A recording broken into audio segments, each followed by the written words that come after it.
Pourquoi on a fait appel à moi? C'est parce que je travaille spécifiquement sur les questions du développement durable du secteur touristique, mais aussi sur les questions de prospective. Et moi, ce qui m'intéresse, c'est comment adapter les acteurs et les produits touristiques aux touristes de demain.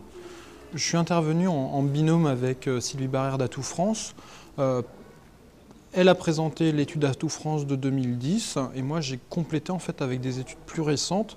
Donc la première étude c'est celle de voyagesncf.com et du cabinet Harris Interactive de cette année pour faire le point sur l'évolution de la visibilité de l'offre et des thématiques du tourisme responsable. Donc on a pu voir sur cette étude qu'il y a une évolution positive, que la notoriété aujourd'hui spontanée du tourisme responsable est de 84% alors qu'elle était de 27% en 2007. Donc il y a quand même une sacrée évolution, mais qu'il restait des stéréotypes.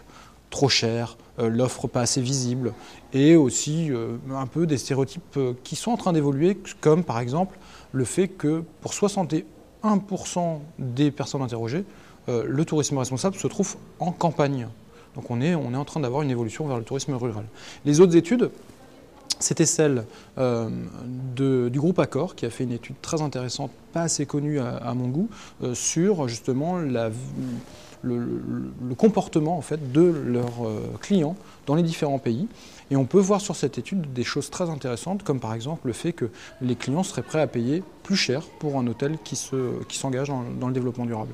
Et enfin, la dernière étude, c'est celle de Voyageons Autrement, assez récente aussi, sur la visibilité, qui montre et qui confirme en fait les problématiques qui sont les freins principalement sur l'image, sur le prix par rapport à l'étude de voyagesncf.com. La question qu'on peut se poser, c'est clairement, faut-il créer un onglet tourisme responsable sur un site internet ou faut-il simplement communiquer de manière globale et d'intégrer en fait la démarche de développement durable dans la stratégie globale du tourisme sur le territoire? Et c'est vrai que ça c'est une question très importante. La Bretagne a décidé de faire un site internet spécifique au tourisme responsable. Mais on a discuté avec d'autres territoires ici qui se disent non, moi je veux simplement, je communique, je valorise mes produits touristiques. Donc après il y a deux approches.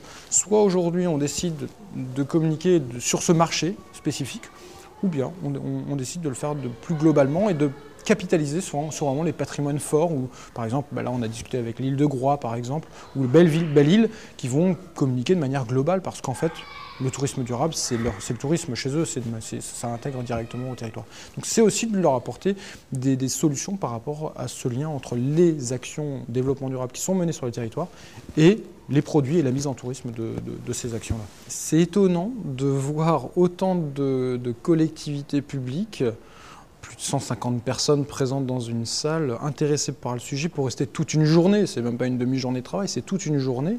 Et d'être aussi passionné et de faire vraiment catalyseur sur les projets. C'est assez incroyable. C'est rare de voir ça en France. Autant de professionnels engagés sur ces questions-là. Donc la région Bretagne, on le voit parce qu'ils ont eu la certification Green Globe. Mais en fait, dans le concret, on voit que ça vient aussi des territoires et des professionnels du tourisme du territoire.